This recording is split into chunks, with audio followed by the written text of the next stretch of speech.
मेरी उनसे प्रार्थना है उदयनिधि जी से कि पहले वो अपना नाम बदल लें। अपना नाम अगर वो बदल सकते हैं तो फिर थोड़ी चेष्टा करें सनातन धर्म को बदलने की। इतना अहंकार और इतना अज्ञान और इतनी मूर्खता है। मैं तो ये नहीं समझ पा रहा कि ऐसे व्यक्ति हमारी विधानसभाओं में कैसे पहुंच जाते हैं। ऐसा बयान एक बहुत ही अज्ञानी व्यक्ति जिसे कुछ नहीं पता वही दे सकता है। सनातन का ही अर्थ है अति प्राचीन, और सनातन के साथ दूसरा शब्द चलता है शाश्वत, हमेशा सच। नमस्कार, हमारे इस विशेष संवाद में आप सभी का स्वागत है। उदयनिधि मारन या उदयनिधि स्टालिन ने जो बयान दिया है उसके बाद देश में तूफान मचा हुआ है। सनातन धर्म के उन्मूलन की जो बात कही है उसके बाद कई लोग, खासतौर से देश भर की जनता भी इस बात से हैरान है कि क्या तमिलनाडु में इस तरह की बात कहकर लोग शांत रह सकते हैं? क्या सनातन धर्म का उन्मूलन किया जा सकता है? ये चर्चा छिड़ गई है। सनातन धर्म को लेकर क्या किसी तरह के मिथ फैलाए जा रहे हैं? क्या वाकई सनातन धर्म में इतनी बुराइयां हैं कि उसका उन्मूलन किया जा सकता है? इन सभी विषय पर और इस पूरे विवाद पर भी हम चर्चा करेंगे। हमारे साथ हैं प्रोफेसर कपिल कपूर जी, जो कि जवाहरलाल नेहरू यूनिवर्सिटी के पूर्व उपकुलपति भी हैं, और साथ ही साथ इन्होंने हिंदू इंसाइक्लोपीडिया जैसी किताबें लिखी हैं जिसके 11 वॉल्यूम्स भी हैं। प्रख्यात लेखक भी हैं, हिंदू संस्कृति पे इनका काफ़ी शोध भी है, और इनसे हम ये जानकारी पाएंगे कि क्या सनातन धर्म के बारे में जो कुछ भी उदयनिधि ने कहा है वो सच है। सनातन धर्म का उन्मूलन किया जा सकता है? क्या सनातन धर्म में इतनी बुराइयां हैं? प्रोफेसर सर, आपका बहुत बहुत स्वागत है। बहुत कृपा आपकी तृप्ति जी। आपने मुझे ये अवसर दिया बातचीत करने का, और इस विषय पे उदयनिधि जी ने मुझे उनके वक्तव्य में एक बात बड़ी एकदम सामने आई। उन्होंने कहा है कि ये सनातन संस्कृत का शब्द है, उसमें कहा है वैसे हटाना चाहिए। तो सबसे पहले उन्हें अपना नाम ही हटा देना चाहिए, क्योंकि उनका नाम उदयनिधि शुद्ध संस्कृत का नाम है। पर वो शायद अपना नाम हटाएंगे इसलिए नहीं क्योंकि एक तो उनके इस नाम से ही वो अब मंत्री भी हैं, पर शायद इसलिए कि उनको ये नाम शायद उनके दादाजी ने दिया होगा जो सनातन धर्मी होंगे, है ना। दादा या पिता या दादा, नहीं दादाजी ने दिया होगा। जो दादा जो भी हैं मतलब सनातन धर्मी होंगे, संस्कृत जानने वाले होंगे, संस्कृत से दूर रहने वाले नहीं होंगे, नहीं तो वो ये नाम क्यों देते। तो इसलिए मेरी उनसे प्रार्थना है उदयनिधि जी से कि पहले वो अपना नाम बदल लें। अपना नाम अगर वो बदल सकते हैं तो फिर थोड़ी चेष्टा करें सनातन धर्म को बदलने की।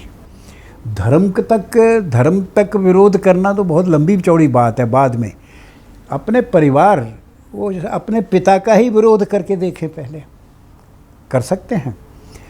दूसरी बात यह है इसलिए अपनी जो भी, जब कोई व्यक्ति इस तरह की बात कहता है उसे अपनी शक्ति की जो सीमा है वो समझनी चाहिए। एक बात दूसरी और है, शक्ति को अगर हम एक तरफ भी रख दें, ज्ञान तो बड़ा सीमित है उनका, क्योंकि ऐसा बयान एक बहुत ही अज्ञानी व्यक्ति जिसे कुछ नहीं पता वही दे सकता है कि सनातन का ही अर्थ है अति प्राचीन, और सनातन के साथ दूसरा शब्द चलता है शाश्वत, हमेशा सच। ये एक ऐसी व्यवस्था है जो मानव जीवन के लिए, मानव जीवन के शुद्ध और सुखी बनाने के लिए एक प्रकार की प्राकृतिक प्रक्रिया है। कोई भी व्यक्ति अगर सुख से रहना चाहता है, अच्छे रिश्ते बना के समाज से, लोगों के साथ रहना चाहता है, जो भी ऐसे रहता है तो वो सनातन धर्मी ही है। उन्होंने एक चीज़ जो बोली है कि सनातन धर्म डेंगू मलेरिया जैसी बीमारियों से उन्होंने उसकी तुलना की सनातन की और कहा उसको ख़त्म कर देना चाहिए। देखिए, ये तो ऐसे है कि मैं आज ये कह दूं कि मैं कल जाके एवरेस्ट की चोटी को ख़त्म कर दूंगा। मैं जाके एवरेस्ट की चोटी को ख़त्म कर दूंगा, सिर मारूंगा जाके वहाँ, माथा मारूंगा तो मेरा ही माथा फटेगा, चोटी को तो कुछ नहीं होगा। इतना अहंकार, इतना अहंकार और इतना अज्ञान और इतनी मूर्खता, मैं तो ये नहीं समझ पा रहा कि ऐसे व्यक्ति हमारी विधानसभाओं में कैसे पहुंच जाते हैं, हमारे नेता कैसे बन जाते हैं। ये शायद इसीलिए होता है कि हमारे यहाँ परिवारवाद है। जैसे डॉक्टर का बेटा डॉक्टर, इंजीनियर का बेटा इंजीनियर, तो ये नेता का बेटा नेता। और ये तो बड़ी फैली हुई बीमारी है। मेरे ख्याल में जिन बीमारियों का उन्होंने नाम लिया उनको उसके साथ साथ परिवारवाद भी कह देना चाहिए था। वो भी एक चौथी बीमारी उनको गिना देनी चाहिए थी कि उसकी तरह है। और मैं नहीं जानता कि उन्होंने इनमें से कौन कौन सी बीमारियां झेली हैं। परिवारवाद तो उनको खूब अच्छी तरह उसमें उसका संक्रमण है, परंतु उनको डेंगू हुआ कि नहीं, मलेरिया हुआ कि नहीं, मैं नहीं जानता। क्योंकि अगर वो इनको जानते तो शायद वो कुछ और कहते कि भाई उसमें शायद उनको ये छोटी लगती। जिस तरह वो सनातन धर्म को इतना विस्तृत इतनी विस्तृत बुराई मान रहे हैं, तब उनको ये बीमारियाँ छोटी लगती शायद। अरे सनातन धर्म तो धर्म की सेंस, रिलीजन की सेंस में तो धर्म है ही नहीं। देखिए, संस्कृति जो है ये एक भारत की संस्कृति है, और संस्कृति जो होती है वो ज्ञान की होती है, बौद्धिक होती है।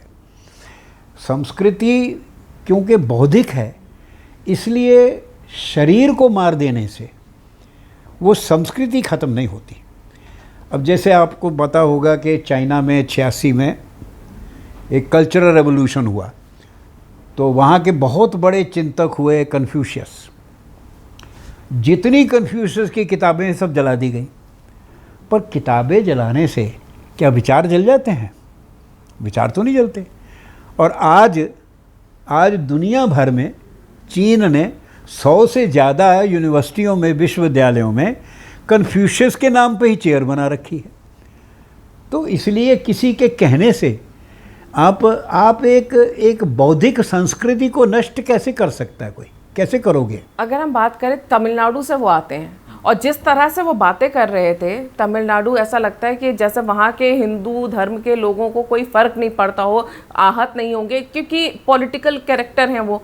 जब भी कोई राजनीतिक ये कुछ बोलता है तो वो ये सोच के बोलता है कि उसके जो वोटर्स हैं या जो उसकी जनता है, उस जहाँ पे वो जो उसका राज्य है उस पर क्या असर पड़ेगा।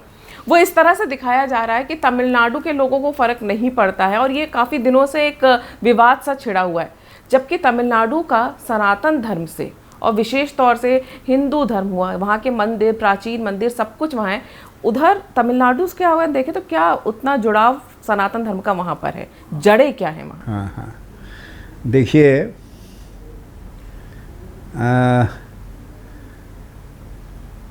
दुनिया की प्राचीनतम जीवित संस्कृति ये हमारी भारतीय संस्कृति है।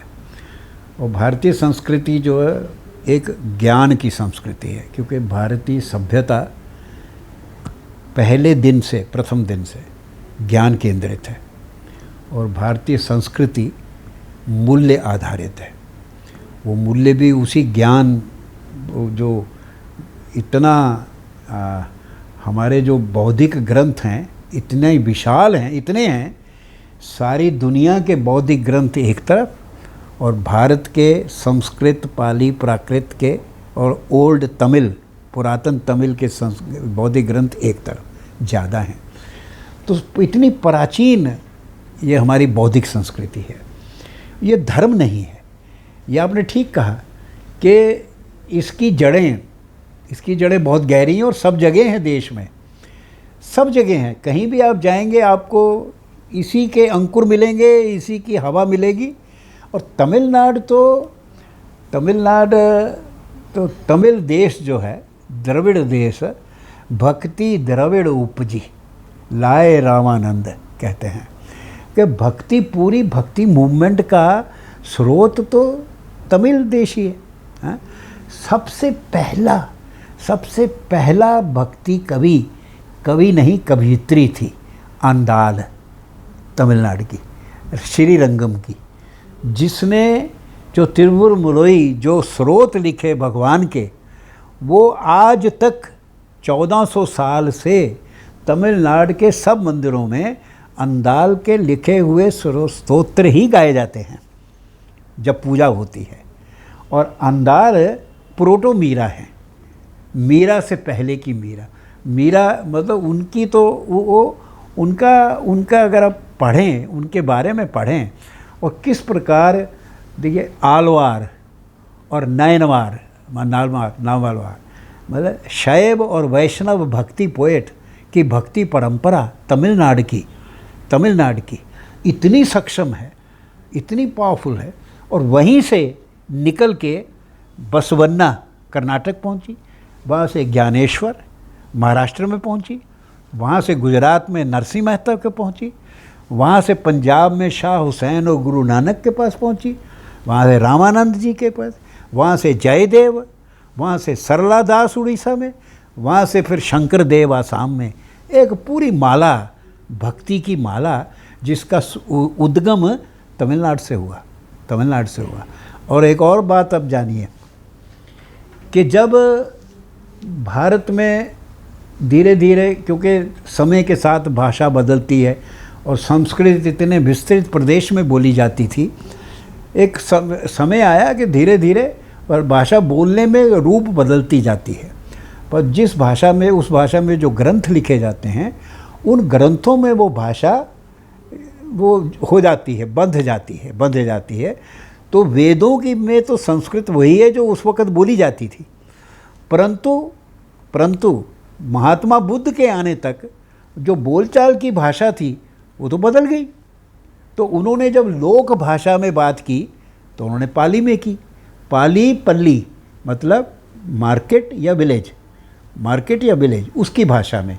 और फिर बौद्धिक ग्रंथ जब पाली में लिखे गए तो उसके बाद जब जैन ऋषि आए तो पाली जो ग्रंथों की थी वो तो हो गई, बंध गई, परंतु जो भाषा थी वो बन गई प्राकृत। फिर उन्होंने प्राकृत में, तो इस प्रकार भाषाएं बदलती रहीं। परंतु जो ज्ञान का स्रोत है सारे भारत भाषाओं में एक ही है। पर एक समय आया 11वीं शताब्दी में जब संस्कृत को पढ़ना पढ़ाना वर्जित कर दिया गया और जहाँ लाइब्रेरियों को जला दिया गया, तब क्या किया हमारे चिंतकों ने? तब हमारे चिंतकों ने संस्कृत के ज्ञान ग्रंथों को लोक भाषाओं में अनुवादित किया। और आपको पता है वाल्मीकि रामायण का सबसे पहला अनुवाद कहाँ हुआ? तमिलनाडु में। कंबन, 9वीं शताब्दी में कंबन ने वाल्मीकि रामायण को तमिल में अनुवाद किया। मैं समझता हूँ उदयनिधि जी को कुछ पता नहीं है। मेरा नहीं ख्याल कि वो किसी, पता नहीं स्कूल गए कि नहीं गए, अगर गए होंगे तो शायद क्लास अटेंड नहीं करते होंगे। और पता नहीं कि उनको सोचना चाहिए जो वो बोल रहे हैं वो अपने गुरु के ऊपर आक्षेप लगा रहे हैं। लोग कहेंगे कि इनका टीचर कौन था, कि उन्होंने इनको इतना भी नहीं समझाया कि क्या बोलना है क्या नहीं बोलना है, किसके बारे में बोलना है, हाँ? तो इसलिए ये आपने तमिलनाडु में देखिए, तमिलनाडु मैंने आपको बताया कि चोल एम्पायर, अभी जो संघोल लगा है नई पार्लियामेंट में, वो चोल राजाओं का सिंबल है। और चोला से लेके चालुक्यास तक, चोला, चेरा, पांड्या, होयसालास, इतने सक्षम राज्य बने, साम्राज्य बने, जिन्होंने देश और धर्म की रक्षा की। और उन्होंने ही ऐसे विशाल मंदिरों का निर्माण किया, सनातन मंदिरों का। ये सनातन मंदिर हैं, तमिलनाडु भरा पड़ा है, कपालीश्वर है, श्रीरंगम है, वो रंगनाथ स्वामी है वहाँ, जहाँ ये इधर कर्नाटका में है। और जहाँ भी आप जाइए, मीनाक्षी, मदुरई मीनाक्षी है, हैं, कन्याकुमारी का देवी का मंदिर है, हैं, और ऐसे ऐसे मंदिर हैं कि जो कि उत्कृष्ट कलाकृतियाँ हैं। वो केवल पूजा पाठ की जगह नहीं है, सामाजिक क्षेत्र भी हैं और उत्कृष्ट कलाकृतियाँ हैं। जैसे बेलूर का जो मंदिर है, और देखिए एक एक इंच, एक एक मिलीमीटर पत्थर ऐसे उसको चिनते थे जैसे कि मक्खन है, हाँ, ऐसे बनाते थे। और पर देखिए धर्म कहाँ आता है। हर मंदिर में एक पत्थर जो होता था उसको छोड़ देते थे, उसे कार्व नहीं करते थे, क्योंकि परफेक्शन बिलोंग्स टू गॉड। जो पूरा है वो भगवान कर सकता है, छोड़ते। तो ऐसा प्रदेश, ऐसा उत्तम प्रदेश, कावेरी नदी, हाँ, कावेरी नदी का प्रदेश, और इतने उत्कृष्ट मंदिरों का प्रदेश। और देखिए ज्ञान में पूरा वेदांत का, जो वेदांत में अद्वैत को पूरे भारतवर्ष का दर्शन बना दिया। इस वक्त हर भारतवासी अद्वैतीन है। किसी से पूछ लीजिए, चाहे वो मुसलमान हो, ईसाई हो, हिंदू हो, वो सब कहेगा कि भाई वो भी है, हम तो वही हैं, वो है और हम हैं, हम तो उसी का भाग हैं। ये अद्वैत है। तो ये अद्वैत का सिद्धांत, अद्वैत का दर्शन पूरे भारत के लोगों में के मनस्थिति में किसने बिठाया? आदि शंकराचार्य ने। आदि शंकराचार्य केरला के थे, पर उस वक्त तो केरल नहीं था, उस वक्त तो चोला एम्पायर था। उन लोगों का एक तमिल, एक तो द्रविड़ एम्पायर था, वो उसमें थे। परंतु उसका जो पूरी जो परंपरा, ज्ञान की परंपरा, बौद्धिक परंपरा जो अद्वैत की, उसमें दो सबसे बड़े नाम जो हैं वो तमिल हैं। रामानुजाचार्य, श्रीपेरुम्बदूर में, आप शायद नहीं गई होंगी, श्रीपेरुम्बदूर के गांव में वो पैदा हुए, और वो वहीं पे जब बड़े होकर, उनके पिता पुजारी थे, वो भी पुजारी बन गए। और फिर वो ब्रह्म सूत्र, जो वेदांत सूत्र हैं, उनके ऊपर वो शाम के समय गांव वाले बैठते थे आके और उनसे पूछते थे, और वो उनको तमिल भाषा में ब्रह्म सूत्र समझाते थे, ब्रह्म सूत्र, और तमिल भाषा में समझाते थे वेदांत सूत्र, लोक भाषा। मतलब कि भारत का ज्ञान, जो ज्ञान की स्रोत भाषाओं में निहित था, संस्कृत, पाली, प्राकृत में, उनको समय के अनुसार लोक भाषाओं में डाल के पूरे लोक में, पूरे भारत में फैला के जनमानस का भाग बना देना, ये इन्हीं चिंतकों ने किया। और इसका जो उद्गम है वही तमिलनाडु में हुआ। रामानुजाचार्य जी, अगर मैं आपको काटता हूँ इस बात को, कि रामानुजाचार्य जी को फिर जो चोल राजा थे, उन्होंने कहा कि आप वेदांत सूत्रों का भाष्य आप तमिल में नहीं दे सकते, आपको संस्कृत में देना होगा। तो उन्होंने कहा मैं तो वही कर रहा हूँ जो महात्मा बुद्ध करते थे। महात्मा बुद्ध भी लोक भाषा में बोलते थे। तो उन्होंने कहा फिर आप मेरा राज्य छोड़ दीजिए। तो उन्होंने उनका राज्य छोड़ के कहाँ गए? बंगलौर और मैसूर के बीच में शहर है मांड्या का राजा था। मांड्या के राजा ने उनको शरण दी, और उसके पास ही वो ऊपर जो है, जहाँ वो उनका मंदिर है नरसिंह का, बड़ी सुंदर जगह है। उन्होंने ऊपर उनको नरसिंह मंदिर में कहा कि आप वहाँ जाइए, वहाँ रहिए, और वहाँ जाके आप वहाँ पे उस मंदिर में, नरसिंह के मंदिर में चबूतरा बना हुआ है, जिस पे बैठ के 12 साल तमिल में रामानुजाचार्य जी ने ब्रह्म सूत्रों का भाष्य किया। और ब्रह्म सूत्र भाष्य अभी भी है। अब फिर वो लिखते थे ये लोग बैठ के, पहले बोलते थे, फिर संस्कृत में, जैसे आजकल अब मैं बोल रहा हूँ और मैं लिखने बैठूंगा आर्टिकल तो फिर अंग्रेजी में लिखूंगा, ऐसे करते ना लोग। तो वो करते, देखा श्री भाष्य पूरी परंपरा देश में चल पड़ी, पूरी पर। देखिए तमिलनाडु का योगदान बता रहा हूँ आपको। ये उदय निधि जी को शायद ना इनमें उदय है, ना ही इनकी कोई निधि है ना। उदय तो ज्ञान का होता है और निधि ज्ञान का स्टोर होता है। अगर वो होता तो ये बात तो कह नहीं सकते थे, वो कह नहीं सकते थे ना। और उनके पिता, मैं तो कहता हूँ कि उनके पिता ने भी अपना जो धर्म है नहीं निभाया। उनके पिता को रोकना चाहिए। हमारे पिता होते, अगर हमारे टीचर होते स्कूल के जैसे थे तो हमें एक थप्पड़ लगाते। उनके पिता कैसे होगा? तो खुद स्टालिन है। वो उनका नाम क्या रख दिया पता नहीं, तो नामकरण है नहीं।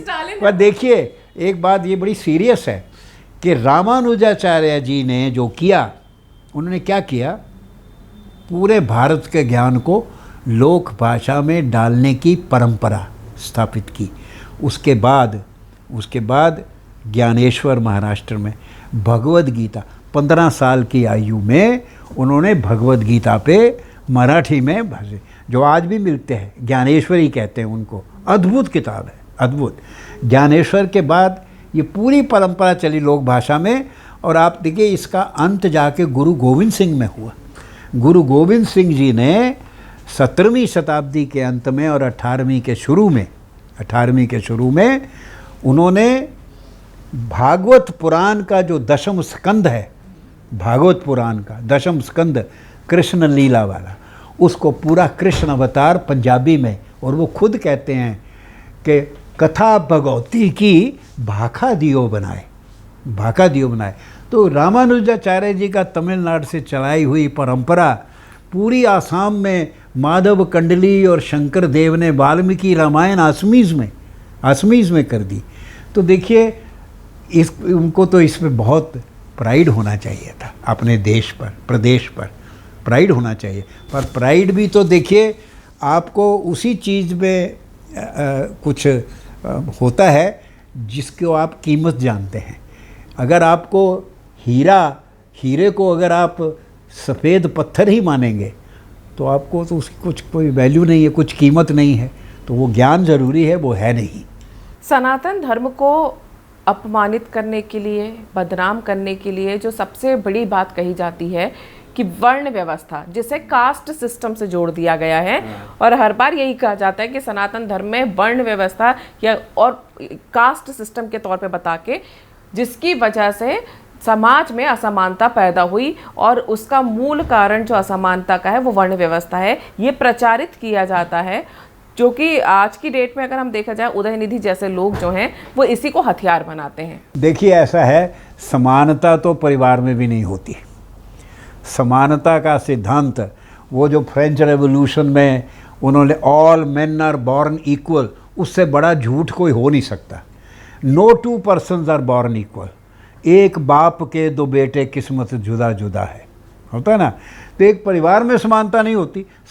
कौन सा समाज है दुनिया का जिसमें समानता है? आप अमेरिका जाएं, आप वहाँ होटल मिलेंगे जहाँ आप जाएंगे तो कहेंगे इंडियन, नो नॉट अलाउड। कहीं भी आप जाइए, हर एक का एक अगर मैं जाके सोमनाथ जी को इसरो में कहूँ कि जी अगला आपका रॉकेट मैं चलाऊँगा, मुझे घुसने देंगे? समानता क्या चीज़ है? समानता क्या सिद्धांत है? समानता तो हो ही नहीं सकती। दूसरी बात, वर्ण व्यवस्था। वर्ण जो है, वर्ण का अर्थ ये कास्ट, ये वर्ण का अर्थ समाज के एक अंग से भी है और वर्ण का अर्थ रंग भी है। रंग आपने देखा होगा, जब हम कलर्स का चार्ट मंगाते हैं तो कहीं भी आप नहीं कह सकते कि यहाँ पीला ख़त्म हो गया लाल शुरू हो गया, एक लगातार चलता है। उसी प्रकार वर्ण व्यवस्था में कोई फिक्स नहीं है, ब्राह्मण यहाँ ब्राह्मण, आप ये क्षत्रिय, आप ये, क्योंकि ये एक मोबाइल सिस्टम था। ये जो पुरुष सूक्त में है कि ये एक समाज के भाग हैं 4, और दुनिया के सब समाज में ये 4 भाग हैं। एक भाग होता है उन लोगों का जो सोचते हैं, दूसरा भाग होता है जो रक्षा करते हैं, तीसरा भाग उनका होता है जो धन पैदा करते हैं समाज के लिए, और चौथा भाग होता है जो इन तीनों को चलाने के लिए जो व्यवस्थाएं हैं उनकी देखरेख करता है, सेवा का। इस हिसाब से आजकल के जो आईएएस हैं या टीचर हैं जो समाज के लिए काम करके पैसे लेते हैं, हम सब शूद्र हैं, हम सेवा करने वाले हैं। हम उसी कैटेगरी में, हम तो देश समाज की व्यवस्था की देख रेख करने वाले हैं, क्योंकि पैसा लेते हैं, पैसा लेते हैं, कर्म आधारित है ये, भाग ही कर्म और सब जगह है। आप अरिस्टोटल की पॉलिटिक्स पढ़ लीजिए, आप इस्लामिक पढ़ लीजिए, क्रिश्चियन पढ़ लीजिए, सब जगह हैं ये 4 भाग। और ये इसको जन्म से ब्रह्म जानाति ब्राह्मणा, जो ब्रह्म का ज्ञान रखता है वो ब्राह्मण है। मनु खुद कहते हैं कि जिस ब्राह्मण को ज्ञान नहीं वो गधे से भी बेहतर है, और जिसको ज्ञान है वो ब्राह्मण है, वो ब्राह्मण है। तो ये तो बिल्कुल कर्म और ज्ञान पे आधारित था और हमेशा था। इसको फिक्स ये जो बीच में इस्लामिक पीरियड आया, गुलामी का पीरियड शुरू हुआ हमारा 12वीं शताब्दी में, पृथ्वीराज चौहान के हारने के बाद जो पीरियड शुरू हुआ जिसमें हमारा बड़ा दमन हुआ समाज का, तो समाज को अपने आप को बचाने के लिए कई कुछ करना पड़ा। उसमें फिर ये थोड़ी हार्डनिंग हुई चीज़ों की, और बाकी अंग्रेज़ों ने तो जानबूझ के वर्ण को कास्ट एक पोर्चुगीज शब्द है, हाँ, और ये कास्ट नहीं है, वर्ण कास्ट नहीं है, वर्ण एक समाज की व्यवस्था है, भाग है, और ये जन्मजात नहीं है, जन्म से इसका कोई मतलब नहीं है। इसका अपने कर्म और अपने जो गुण हैं, गुण कर्म विभाग है ये, गुण कर्म विभाग, और अब भी है। आपको पता है नदी का ओरिजिन कोई नहीं पूछता, इसी तरह साधु का ओरिजिन भी कोई नहीं पूछता। बाबा कोई स्वामी या साधु आते हैं, कोई भी रामकृष्ण परमहंस थे, उनके सामने राजा लोग लेट जाते हैं, आज भी लेट जाते हैं, कोई पूछते हैं कि आपकी जात कौन सी है? विद्वान है कोई, बहुत विद्वान है, पूरे देश में घूम जाएगा, कोई उसकी जात नहीं पूछेगा, उसकी इज्जत करते हैं। तो हमारे यहाँ ये व्यवस्था। और एक और बात है, देखिए हमारे यहाँ 4600 जातियाँ हैं, और 6 जातियों में, सब जातियों में जाने लगे, इतनी विविधता है, इतनी मल्टीप्लिसिटी है, 140 करोड़ की हमारी पॉपुलेशन है, फिर भी ये इस देश में एकात्मता है। ये इसको देश को इकट्ठा कैसे रखा गया? तो सामाजिक तौर पे क्या किया गया कि इनको पहले इन सबको जातियों में बांटा, उसके बाद सबको भी वर्ण व्यवस्था से क्या होता है, पूरे देश के लोग 4 भागों में बट गए, 4 में एक व्यवस्था बन गई ना। अब मैं तो कई बार ये सीरियसली नहीं कहता, सीरियसली भी कई बार कहता हूँ कि मौर्य साम्राज्य था, उनकी जो सभा थी, उसकी सभा का जो संरचना थी वो वर्ण के आधार पे थी। 4 ब्राह्मण, 4 शूद्र, 6 क्षत्रिय और 16 वाणिज्य, ये होता था प्रोपोर्शन, जितने ब्राह्मण उतने ही शूद्र, और 6 और एक प्रिंस जो होता था वो मेंबर होता था, और 16 वाणिज्य होते थे। मैं अगर आपकी लोकसभा इसी हिसाब से बना दीजिए आप, आज भी कि भाई इतने इसके वर्ण के, इतने वर्ण के, और बांट दीजिए सारे देश में, आपकी लोकसभा का फंक्शनिंग बहुत ज़्यादा अच्छा हो जाएगा। अच्छा, और ये जो बोला जाता है कि सनातन धर्म का उन्मूलन, सनातन धर्म जब से है तब से वो लोग भी हैं जो उसके विरोध में भी रहे हैं, और उन्मूलन की बात ये आज कर रहे हैं, ना वो तब ख़त्म हुआ था ना अब ऐसा लगता है। ऐसा है जो विरोध, जैसे महात्मा बुद्ध थे, अब महात्मा बुद्ध या बौद्ध धर्म को और जैन धर्म को हम लोग नास्तिक कहते हैं। हमारे यहाँ आस्तिक नास्तिक भगवान के से नहीं होता कि भगवान मानते हो कि नहीं। हमारे यहाँ आस्तिक वो है जो वेदों को प्रमाण मानता है, नास्तिक वो है जो वेदों को नहीं मानता, पर सनातन धर्म को नहीं मानता। अब महात्मा बुद्ध तो नहीं मानते, पर महात्मा बुद्ध पूरा पढ़ लीजिए साहित्य, पूरा साहित्य पढ़ लीजिए, ना तो वो ब्राह्मणों के खिलाफ बोलते हैं, ना सनातन धर्म के खिलाफ बोलते हैं, किसी चीज़ के खिलाफ नहीं बोलते। उनको पूछा गया, आत्मा है? चुप। भगवान है? चुप। हाँ, क्यों? लोगों ने कहने लगे कि अरे ये तो मौन के ज्ञानी हैं, इनको पता तो है नहीं, चुप रहते हैं। पर 300 साल बाद एक बड़े दार्शनिक, बौद्ध दार्शनिक ने कहा कि ये अति प्रश्न है, इनका उत्तर ना हाँ में दे सकते हैं ना में। आपको पूछे कोई भगवान है, आप कहे हाँ है, तो मैं कहूँगा दिखाओ। आपके नहीं है तो मैं कहूँगा आप सारा अंतरिक्ष घुमाए हो, क्या पता शायद वो उस गैलेक्सी के पीछे हो। तो ना आप हाँ कह सकते हैं ना, तो अति प्रश्न है, इसलिए बौद्ध चुप रहे। तो इसलिए जो सनातन धर्म का विरोध हमेशा बौद्धिक होना चाहिए। बौद्धिक विरोध करिए, उनकी अवधारणाओं का विरोध करिए, हैं, उसकी जो ज्ञान है, ज्ञान का जो भंडार है सनातन धर्म का, उसके बराबर कोई ग्रंथ लिख के दिखाइए, कोई उसका विरोध करिए, तब तो विरोध समझ आता है। हाँ? गाली देने से क्या होता है? ये तो गुंडागर्दी है, जैसे गली में खड़े होकर पत्थर मारना, ये वही बात है। और इसका कुछ मूल्य नहीं और इसका कोई असर नहीं होगा। और जो सनातन है वो सनातन है, वो तो बाय नेम ही सनातन है। आप जो कार्य कर रहे हैं वो आने वाली पीढ़ी के लिए तो कर रहे हैं, लेकिन हिंदू धर्म सनातन के बारे में जो जानकारी आने वाली पीढ़ी से पहले उदयनिधि जैसे लोगों की जो अभी वर्तमान पीढ़ी है उन तक भी पहुंचना चाहिए, ताकि वो सनातन के महत्व को समझें और इस तरह के ऊल जलूल बयान देने से पहले तर्कों पर, तथ्यों पर और ज्ञान पर पहले बात करें। आपने हमारे समय निकाला, उसके लिए बहुत बहुत धन्यवाद। तृप्ति, जीती रहो, खुश रहो। Thank you very much.